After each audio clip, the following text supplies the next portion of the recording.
ndabasuje cyane abakunzi ba HD Global Media, mbifuriza kugubwa neza aho muri hirya no hino hatandukanye, mbifuriza rwose intangiriro nziza z'icyumweru.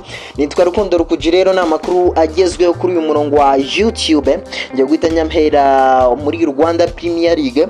Umuyobozi w'uru rwego rureberera umupira w'amaguru hano mu Rwanda yitwa Bwana Haji Yusuf Mudaheranwa, yatangaje ko rwose bipfa bidapfuka Rwanda Premier League igomba kuzajya igaragaraho vare, ngo ni icyizere bafite mu myaka 5 iri imbere cyangwa se mbere yaho.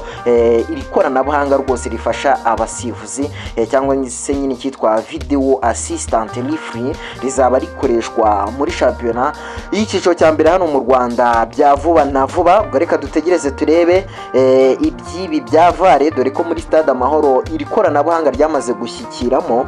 No gutegereza wenda mu zindi stade rikaba ryashyirwamo kugira ngo byitegwe ko rizaba rikoreshwa hirya no hino kabisa mu mastade atandukanye yo mu gihugu cy'u Rwanda. Reka mvaho ngaho rero hite nkomereza muri Rwanda Premier League n'ubundi nkirimo. Ku munsi w'ejo hari umukino wabaye, ekipe ya Police yatsinze ekipe ya Vision ibitego 3 byose ku busa, bita bituma ekipe ya Vision igomeza kujya habi, n'ubundi byarangiye amaze no kumanuka. Gusa Police yo yahise yigira imbere gato, kuko magingo yanga Police yahise ijya ku mwanya wa 4 n'amanota 43, mu gihe Vision nyine igumanya amanota 20 ku mwanya wa 16 ari nawo wa nyuma. Uyu munsi rero hari umukino uza gusoza uyu munsi wa 28, ekipe ya AS Kigali iraza kwakira ekipe ya Etincelle, barakinira kuri Kigali Pele Stadium ku isaha y'isa 9 zuzuye neza cyane. Reka nkomereze rero mu bari n'abategarugori. Ku munsi w'ejo shampiyona yarasozwaga, ari nako ekipe ya Rayon Sport Women Football Club ishyikirizwa igikombe. Ni nyuma yuko banganyije na ekipe ya Bugesera Women Football Club ibitego 2-2. No mukino waberaga mu Nzove ku kibuga cy'imyitozo cya Rayon Sport y'abagabo, ariko kikaba ikibuga Rayon Sport y'abagore yakiriraho imikino yabo.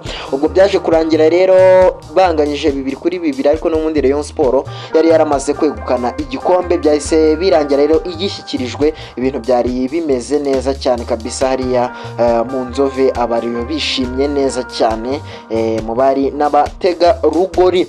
Nuko nkuko ibintu byari bimeze. Hanyuma nahita nkubitira no muri basketball nabo bari gukina imikino ya conference, bitegura imikino ya playoffs ya bale.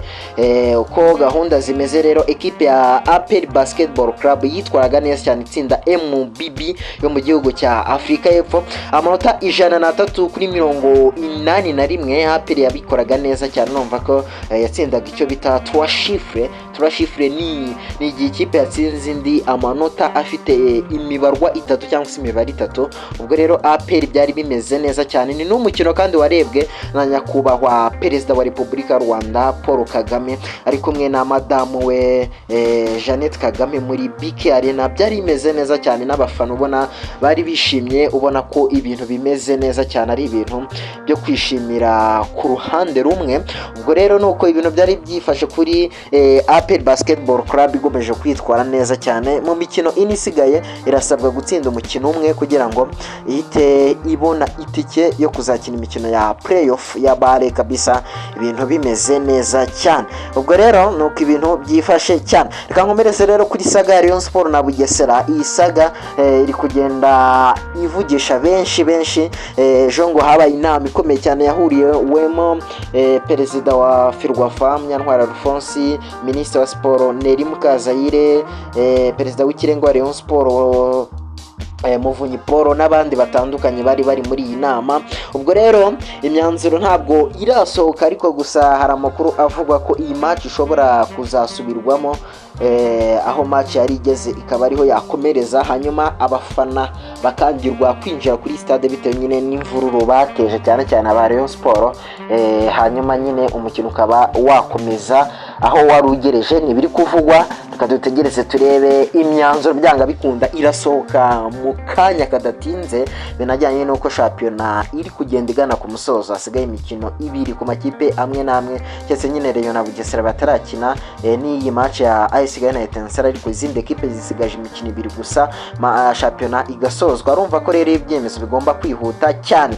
Reka rero nkomereze ku mugabane wa Afrika witwa Stephanie Aziz Ki. Uyu ni bakunda kumwita ngo ni Mambo wa Ugadugu. Uyu nguyu yarakinnye umukino we wa nyuma rero muri ekipe ya Young Africans ubwo batsindaga JKT Tanzania ibitego 2-0.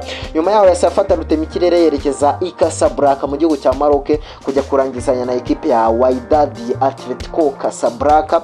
Iyi ekipe rero biravugwa ko agiye gusinya imyaka 2 rwose y'amasezerano kugira ngo abakinira iyi ekipe rero igomba no kwitabira igikombe cy'isi cy'amaklebe kizaba hagati mu kwezi kwa gatandatu kikabera muri Leta Zunze Ubumwe za Amerika. Biravugwa ko rero azaba akoreshwa dore ko yamaze no kuba imutangaza cyangwa se imuha ikaze. Ikipe ya Wydad Atletico Casablanca yamaze kuba imuha ikaze y'umunya Burkina Faso Stefan Aziski. Reka mbashimire cyane rero abakunzi ba HD Global Media, mbifuriza kugubwa neza aho muri hirya no hino hatandukanye. Mugomeze mubane natwe kuri uyu murongo wa YouTube.